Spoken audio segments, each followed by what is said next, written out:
Oi, pessoal, tudo bem? Sejam todos muito bem-vindos, bem-vindas ao nosso podcast, um resumo do que foi notícia esta semana. Sempre nós procuramos convidar um colega, uma colega de profissão para enriquecer o nosso conteúdo. É sempre bom, né? Além das nossas posições, minha, Estevão Damar, do Rodolfo Lago e do Alexandre Jardim, que volta na próxima semana. Esses dias ele tirou uma merecida folga. A gente sempre conta com a experiência de colegas que sabem tudo de jornalismo, de bastidores. Hoje nós temos uma convidada super especial. Ela já esteve aqui, tem que voltar mais vezes, estava meio sumida, a Helena Chagas. Eu tenho que anotar, o currículo dela é muito extenso, então eu tive que anotar. Então, prestem atenção, né, no quilate da nossa convidada. Já passou pelas redações do Globo, do Estado de São Paulo, já trabalhou em TV, né? É interessante essa transição que ela fez, trabalhou no SBT, foi diretora de jornalismo da TV Brasil, na EBC, Empresa Brasil de Comunicação, mas talvez o cargo, pelo menos na minha concepção, mais desafiador que ela ocupou foi a Secretaria de Comunicação da Presidência da República, com status de ministra do governo Dilma. Eu acho que é um case onde ela aprendeu muito, é um cargo muito difícil de ser executado, né? Não tem como, muitas vezes você entra em choque com colegas, é difícil essa transição. Então, exatamente por isso, a Helena tem uma visão do mercado privado da comunicação, também já teve essa experiência no governo Dilma Rousseff. Helena, muito bem-vinda, tudo bem? Oi, Estevão, obrigada pela acolhida tão carinhosa. Rodolfo, obrigada pelo convite. Vocês são meus companheiros da vida toda, já trabalhamos muito juntos, não é? Então eu me sinto muito à vontade com duas pessoas aqui tão amigas e dois grandes jornalistas, não é? Com a quem eu sempre admirei, com quem eu sempre trabalhei aqui no dia a dia, né, da nossa luta. E a Helena, Rodolfo, eu deixei para o final, ela é empreendedora. A gente fala tanto hoje em empreendedorismo, né? Ela é empreendedora da comunicação, ela é sócia da TAG. A TAG é uma empresa de comunicação e consultoria, né, que, entre outras coisas, produz uma newsletter semanal, a TAG Report.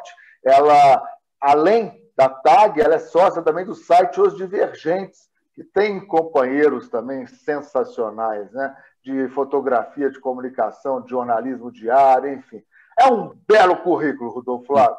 Sem dúvida, sem dúvida. Helena é uma amiga da vida inteira, né? Os nossos pais foram amigos também, então é sempre uma alegria muito grande a gente ter a nossa querida amiga Helena aqui com a gente.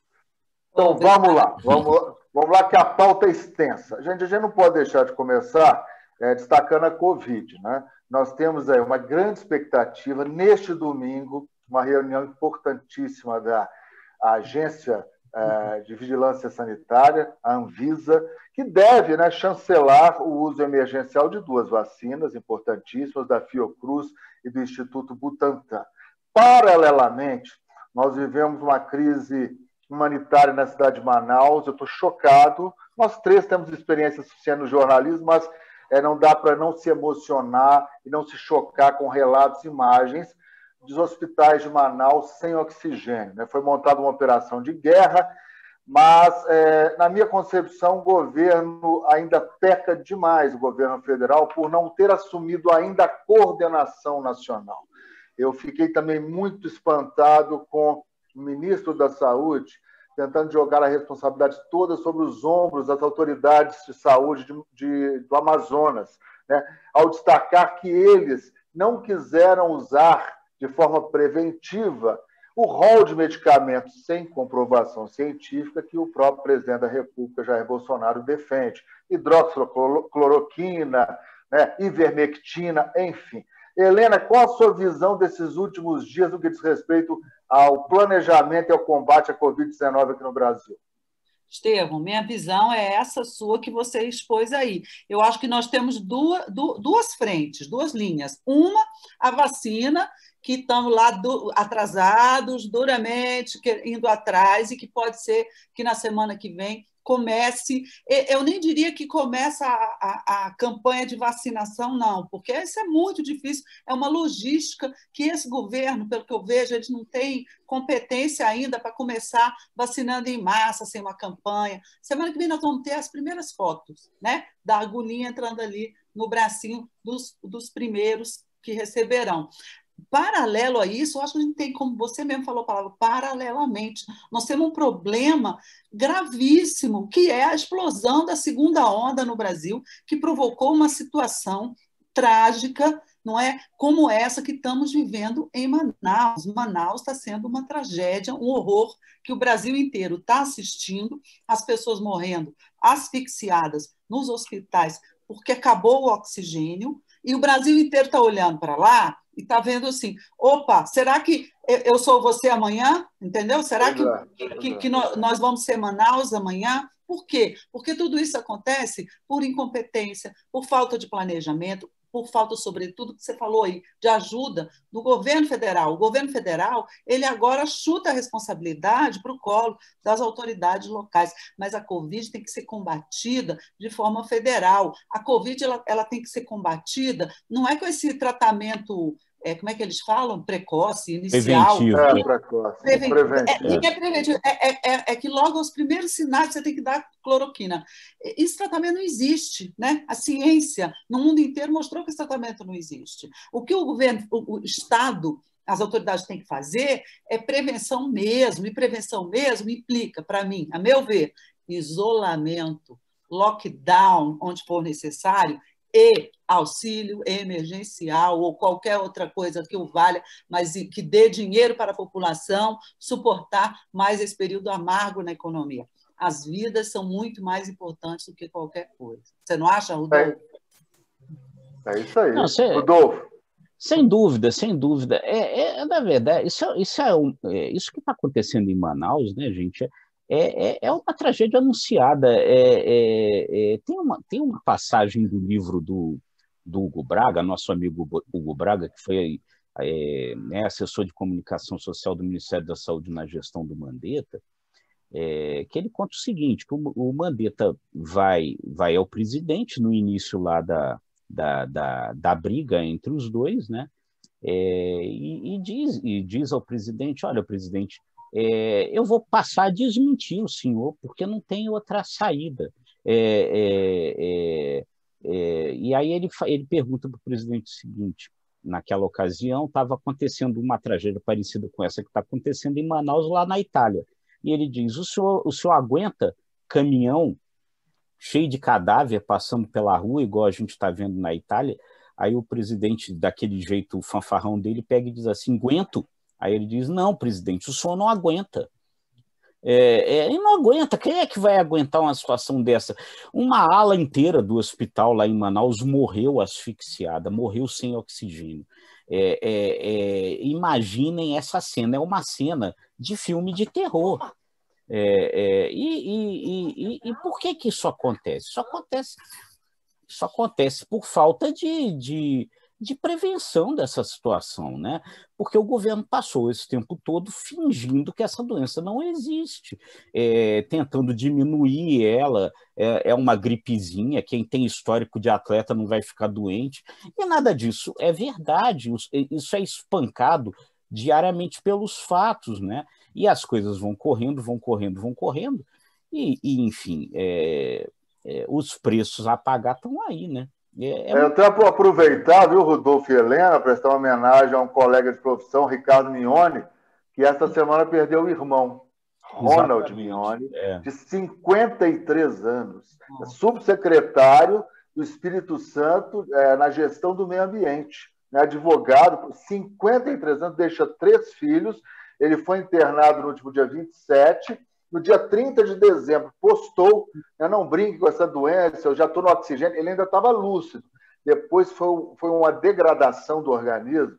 É aquilo que a gente não pode prever a reação de cada pessoa, independentemente da idade. Tem 90 anos que sai, tem pessoas com 40 que ficam, que morrem. Né? Agora, é interessante, gente, Helena, a gente fala muito, houve um falso dilema, desde o início da pandemia, entre a economia e a vida. É um falso dilema porque você deve sempre privilegiar a vida. Porém, a saúde econômica, é óbvio, é importante para qualquer país. E o que me espanta é que o presidente Bolsonaro, que tanto demonstra preocupação com a economia, né, não vê que quanto mais cedo imunizarmos pelo menos 70% da população brasileira, a vida volta ao pseudo-normal, mas a economia é retomada. Sem a campanha de vacinação, a economia vai continuar patinando, né? Exatamente, é o que os próprios economistas já estão dizendo. Vários deles, dessas pessoas que são importantes, que são muito ouvidas, né, na economia, eles têm dito, enquanto não houver a vacinação, enquanto não houver uma imunidade de rebanho, como eles falam, a economia não vai se retomar de forma consistente, né, porque ela retoma um pouquinho, que nem houve agora no final do ano, e de repente vem uma tragédia dessa, como é a de Manaus, só que a gente tem que entender que Manaus não é só Manaus. Manaus está no limite, talvez tenha condições peculiares ali, locais, que tenham ajudado a deteriorar a situação, porém, o resto do país está sujeito a isso. Você está com ocupação de mais de 80% ou 90%, eu não me lembro, acho que é 80%, em 8 estados do país, nas UTIs. Você está vivendo essa situação espalhada pelo Brasil afora. As cidades do interior, que antes eram menos afetadas, já estão sendo afetadas também. Então, eu acho que o Bolsonaro ele criou, além do mau exemplo, do péssimo exemplo que ele deu para a população brasileira, aglomerar, não usar máscara, desdenhar da vacina, não é? Ele fez um monte de brasileiros, as pesquisas mostram isso, dizerem que não querem se vacinar por causa do presidente, que toda vez desdenha. Ontem à noite eu assisti um pedaço da live dele, meus amigos, é preciso ter estômago para isso, eu assisti um pedaço da live em que ele voltou a dizer, olha, essa vacina é experimental, não tem comprovação. Não tem comprovação, entendeu? Ao mesmo tempo que ele diz uma ignorância como a de que a cloroquina tem. Então, o Brasil, além da tragédia da pandemia, que é mundial, não é? Já estava vivendo uma crise antes da pandemia, a economia já não estava essa beleza toda que eles tentam dizer aí, eles dizem, estávamos decolando e aí veio a pandemia. Não é verdade, não estávamos, já não estávamos bem, e você ainda tem um governo obscurantista, ignorante e atrasado. Vamos ver se as pessoas, quer dizer, a minha esperança é que o cidadão, que as pessoas, vendo isso que está acontecendo, elas comecem a se conscientizar um pouco mais. Eu vou fazer até um gancho, viu, Rodolfo? Porque é interessante essa retomada da economia, na minha concepção, está cada vez mais difícil. Uma das razões é essa posição completamente antagônica em relação ao que seria o mínimo de bom senso do governo Jair Bolsonaro.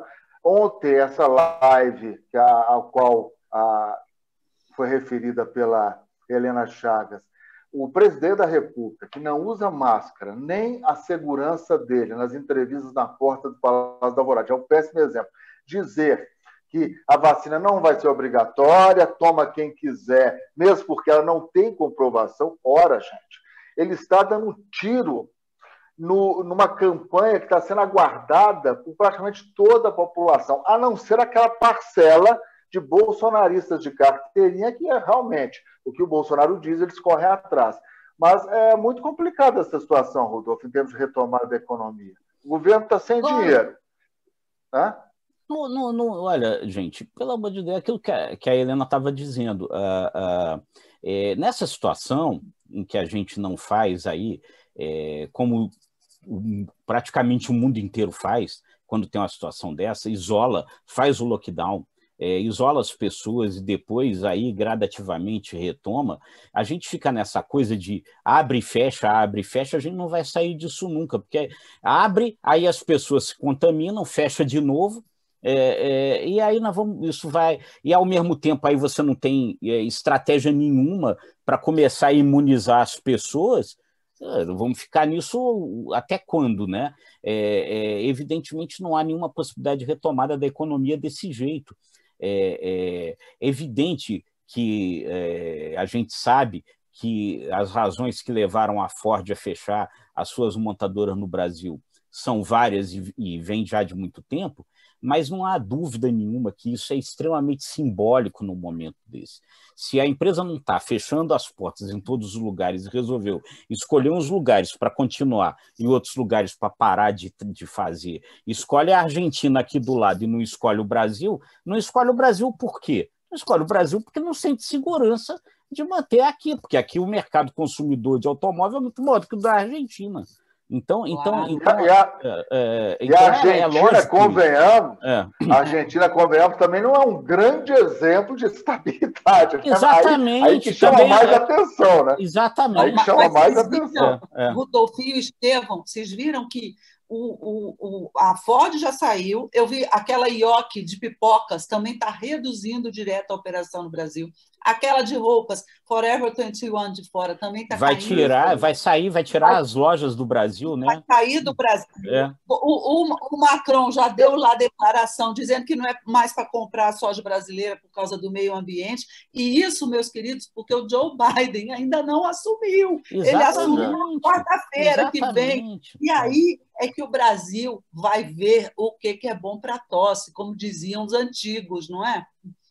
Claro. É interessante, viu, Helena, que nós já discutimos isso, porque muitas pessoas que veem o nosso material, o nosso conteúdo, devem pensar, puxa vida, esse pessoal só mete o pau no Bolsonaro. Não, a gente tenta até elogiar algumas medidas, só que são ilhas de bom senso dentro do governo, convenhamos. O Dória, eu particularmente, o Dória é muito performático, é oportunista, está de olho em 2022, mas, infelizmente, com toda essa performance dele, o discurso dele ontem tem muita verdade. Né?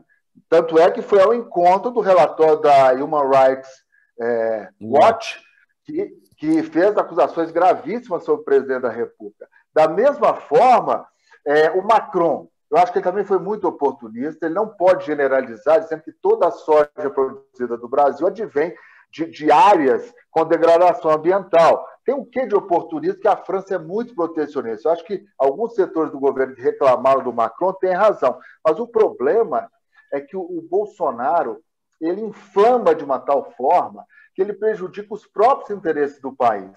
Deixa eu entrar agora na disputa pelas presidências da Câmara e do Senado, tendo como gancho essa questão econômica. A Ford saiu do Brasil, vai gerar um impacto tremendo social e econômico. E entre as razões, a desorganização e insegurança jurídica e o chamado custo Brasil. Helena, os próximos presidentes da Câmara e do Senado terão uma responsabilidade ímpar para com o Brasil. Não é com o Bolsonaro, não é com o Rodrigo Maia, é com o Brasil. Porque se essa reforma tributária ou outras reformas estruturantes não saírem, o barco vai afundar, né? Estevão, sabe o que eu acho, Rodolfo? Não é só os próximos presidentes da Câmara e do Senado que têm a responsabilidade com o Brasil, não. É os atuais e é o Congresso inteiro, é a Câmara toda, 513, e os 81 senadores que deveriam estar, ainda que remoto, não precisa vir para Brasília com medo da Covid, grupos de risco, mas deveriam estar em convocação extraordinária, deveriam estar funcionando. Isso que está acontecendo com Manaus, todo o descalabro do governo federal, o que está acontecendo?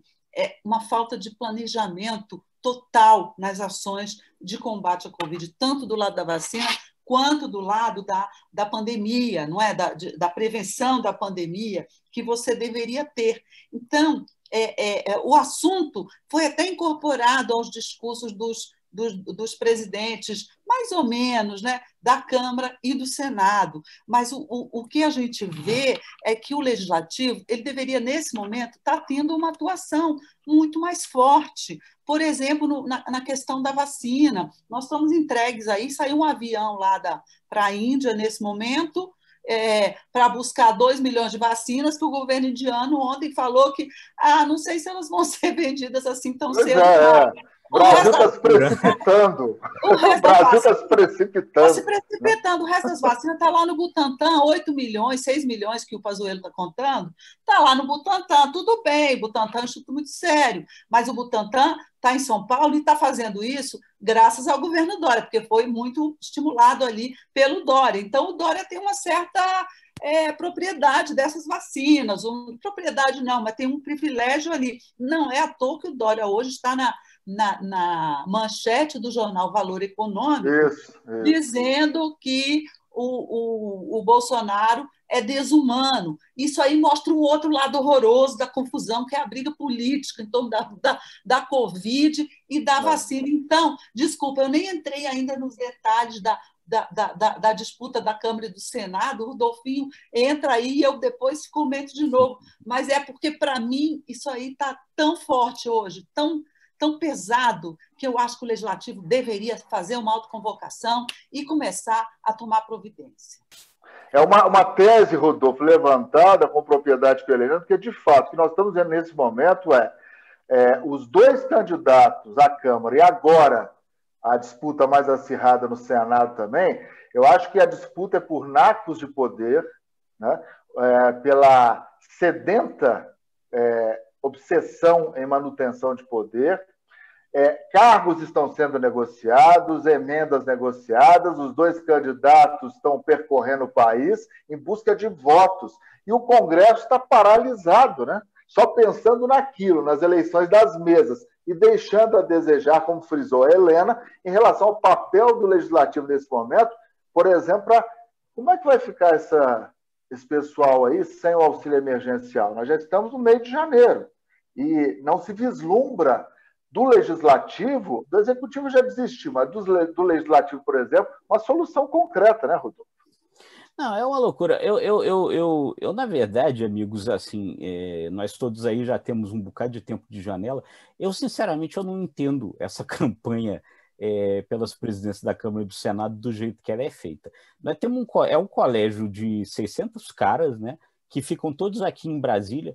Então, por que diabos os caras ficam viajando para os estados para falar com os caras lá nos estados? Eu não entendo isso. Eu, sinceramente, não consigo entender. Os caras estão aqui, senta aqui e conversa com eles. E a Helena foi muito feliz no que ela disse. Sem dúvida nenhuma, numa situação dessa, o Congresso tinha que estar aqui, tinha que estar todo reunido. É inacreditável, né, essa paralisia do Congresso, né? Nós não votamos o orçamento deste ano, até agora. O país não tem orçamento. Do ano passado. O país não tem orçamento, é tudo, e aí eles estão preocupados com quem vai ser os comandantes aí das duas casas. O presidente se reúne para pressionar votos pelo candidato dele, mas não reúne esses caras para votar o orçamento. Eu acho tudo isso muito distorcido, né? Eu acho que a gente vive um acúmulo de problemas. Essa nossa tragédia é uma soma de equívocos, é impressionante.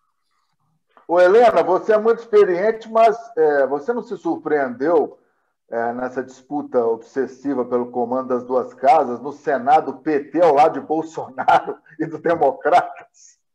Olha, eu me surpreendi, porque na Câmara todo o discurso petista é no sentido de votar contra o Bolsonaro, de apoiar o Baleia para não apoiar o Arthur Lira. Tem uma incoerência, sem dúvida, aí entre o discurso da Câmara e o do Senado. Né? Com certeza. Me parece que o acerto no Senado se baseou em cima de vantagens lá de comissões, cargos na mesa, etc. Agora, o que, acima de tudo, me deixa pasma é essa desconexão desse pessoal, como a gente falou, de estar agora fazendo campanha enquanto o Brasil pega fogo, né? É uma desconexão com o sentimento da população, não é? Com o que está acontecendo no país, que não deveria acontecer, porque eles são políticos. Agora, sobre a disputa propriamente dita, você falou do Senado aí, e o Estevão falou da necessidade de aprovar as reformas, como a tributária, aprovar ao menos aquela PEC emergencial que permite ao governo manejar recursos de despesas obrigatórias, como mais pagamentos, para destiná-los a um auxílio emergencial ou um Bolsa Família, eu tenho poucas esperanças de que o Congresso vá ser reformista daqui para diante, porque eu acho que essa disputa que está havendo, ela vai deixar sequelas muito, muito, muito profundas no Congresso. O desgaste do governo Bolsonaro também, eu acho que agora, com a pandemia mesmo, entendeu? Agora que está indo de frente, eu acho que com o fim do auxílio emergencial, eu acho que esse desgaste vai influenciar muito. Não me parece que o governo vai ter bancadas no resultado dessas eleições, ganhe quem ganhar, bancadas muito fortes. Nem no Senado. No Senado, tudo indica que vai ganhar o Pacheco. Rodrigo Pacheco, que é o candidato do Davi Alcolumbre, do Jair Bolsonaro e até dos petistas. Me parece que a Simone Tebet, que entrou essa semana na jogada, ela foi jogada ali pelo MDB porque sabia que ia perder, né? Jogada para perder. Mas a vitória do candidato governista no Senado não acho que vai representar uma vantagem para o Bolsonaro ali, não. Eu acho que ele vai pegar um Senado conflagrado, o MDB, que é a maior bancada e que deveria, pela tradição lá, ter o presidente, né, lançar o candidato e eleger o presidente. Ele está muito enfurecido, pelo que eu soube, com o Palácio do Planalto, com o Bolsonaro. As coisas não serão nada fáceis, nem na casa onde o governo vai ganhar. Na outra casa, é grande a chance do governo perder com Arthur Lira, de ganhar o Baleia Rossi. Está apertado, mas me parece que há uma tendênciazinha ali, mais nesse momento, para o Baleia. Então, também vai ser uma situação muito difícil para o governo. Eu não vejo muito um cenário reformista pela frente, não. E 2 anos voam, viu? O pano de fundo da eleição 2022, 2 anos voam. 2021 tende a ser super complicado. E seria ou é um ano estratégico para as pretensões do Bolsonaro, desde que a economia tenha uma performance muito boa, o que, convenhamos, está difícil de se desenhar, né, Rodolfo? Está a situação complicada. Eu acho que essa análise da Helena vai ao encontro de uma realidade muito plausível de que Bolsonaro ainda não tem uma base forte, longe disso, e, independentemente do resultado, tende a ter muitas dificuldades nas duas casas. Eu não tenho dúvida disso também, não. A gente já falou isso aqui algumas vezes, né, Estevão? Que o grande problema é que o Bolsonaro ele fez uma estratégia para ganhar a eleição que foi muito inteligente no sentido de você fazer uma criação constante cotidiana de confusão, né? Nas redes sociais, mobilizando sua militância e tal, e isso deu muito certo. Agora, governo precisa de serenidade, precisa de tranquilidade. Para você aprovar reformas, você precisa de um ambiente de tranquilidade para você poder construir. Não é fácil aprovar reformas, né? São emendas constitucionais, precisam de ampla maioria, quórum, né? qualificado. De quórum qualificado. 308 votos, convenhamos, voto para caramba. Para caramba. E aí você precisa, para você conseguir construir um negócio desse, você tem que criar um ambiente de tranquilidade. O governo é incapaz, o governo não consegue criar ambientes de tranquilidade. A base do governo Bolsonaro, ela não trabalha com isso, ela só trabalha na confusão. E o presidente fica alimentando a confusão. Agora, a confusão paralisa o Congresso. E nós provavelmente não vamos ter um ano mais calmo do que foi 2020. A pandemia continua, o Donald Trump perdeu a eleição dos Estados Unidos, a gente vai entrar nesse tema na sequência aí para falar um pouquinho, e isso daí só vai piorar esse cenário, né? Então, o governo precisava entender que ele precisa ter um cenário, se ele ganhar no Senado, se ele ganhar na Câmara, ele precisa começar a tentar construir consensos e não ficar alimentando o tempo inteiro essas disputas, esses dissensos, como ele tem feito até agora. Você colocou a contradição básica aí do governo Bolsonaro. Ele só sabe agir no conflito, né? Ele só sabe viver no conflito. acho que até do ponto de vista pessoal, como pessoa, mas ao menos como político, com certeza. É um político que só sabe atuar em meio aos conflitos. Ele não sabe ser político num consenso, num acordo, numa negociação. Agora, uma coisa eu acho, gente, Estevão e Rodolfo, eu acho que o Bolsonaro, no desespero, daqui a alguns dias ele está recriando aí um auxílio emergencial, nem que ele tenha que retalhar o orçamento, quebrar o teto de gastos. Eu acho que ele vai entrar no modo, sabe, modo político desespero. Vai ser. Vai ser. Mas ele precisa aprovar o orçamento. Pois é. Ô, gente, antes da gente analisar essa situação dos Estados Unidos, aí o pessoal, por que vocês vão falar dos Estados Unidos? Porque é o nosso principal parceiro comercial em termos de produtos agregados de valor. A China é o principal parceiro em termos de commodities, né?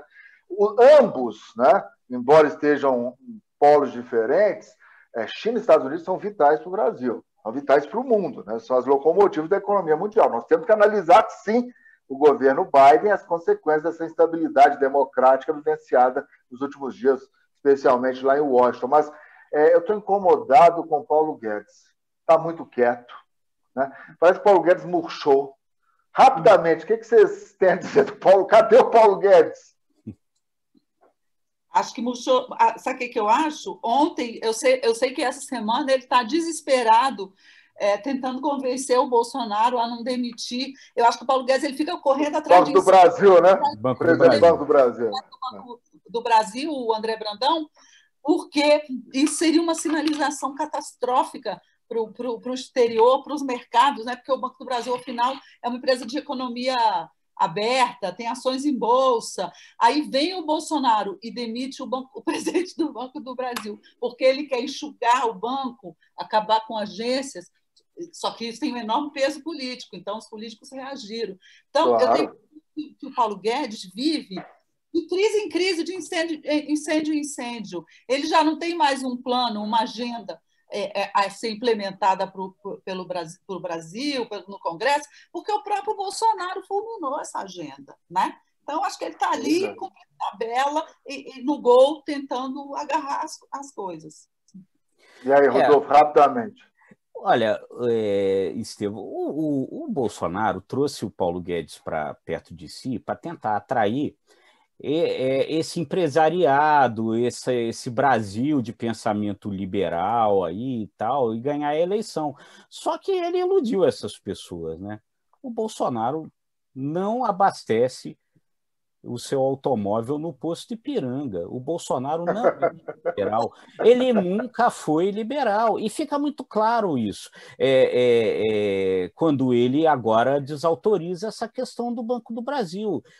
Ou seja, o Paulo Guedes fala desde lá da campanha, né? Vou privatizar tudo, inclusive o Banco do Brasil. Então, isso não é incoerente com o que o Paulo Guedes sempre diz. Mas isso não é o que o Bolsonaro pensa.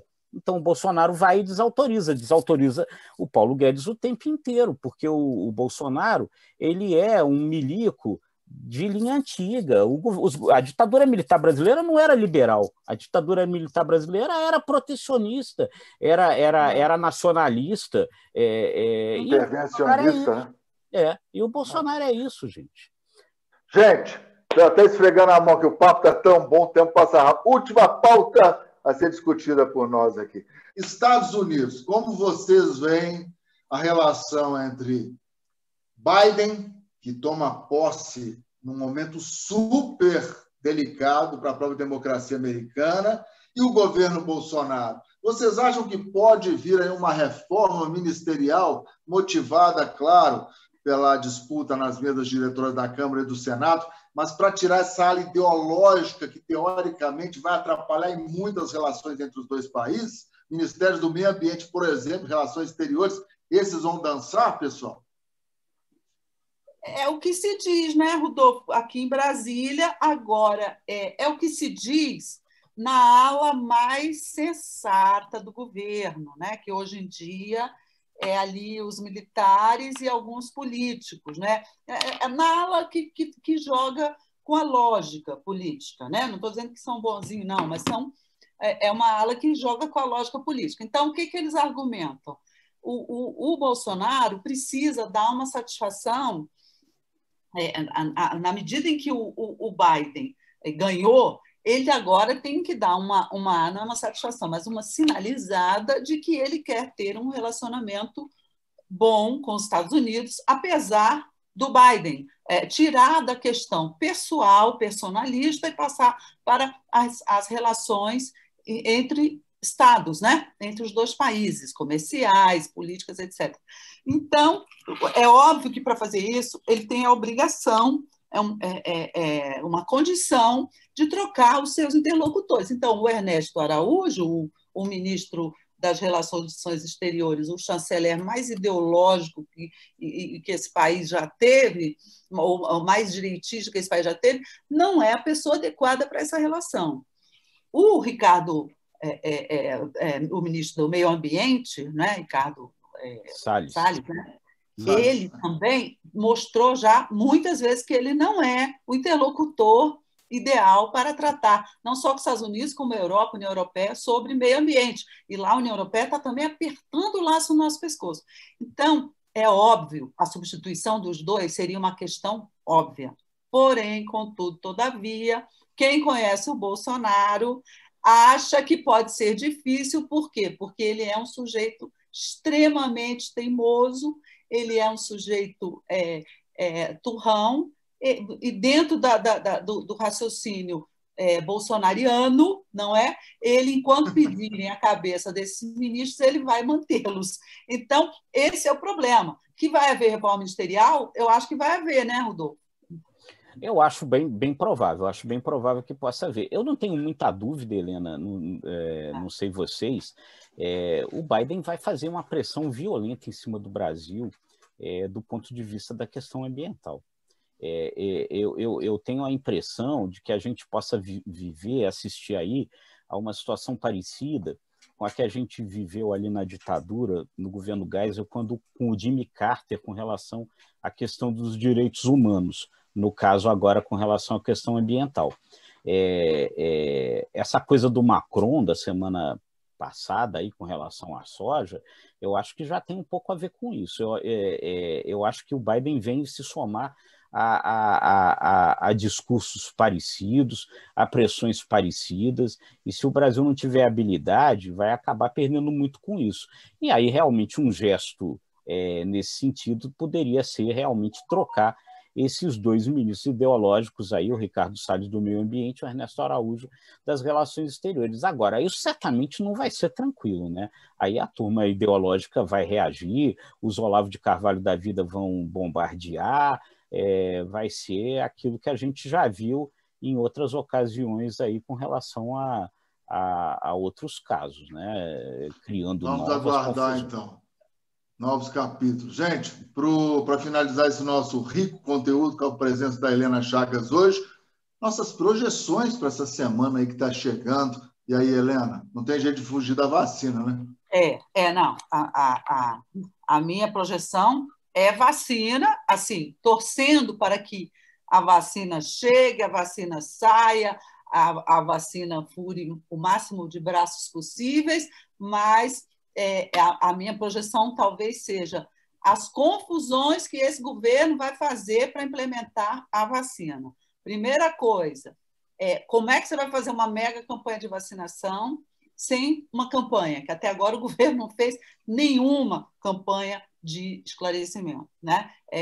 A vacina chega, mas o governo chega para confundir. Eu acho que é o que a gente deve ficar de olho, claro, também, né, Rodolfo, nas eleições lá da Câmara e do Senado.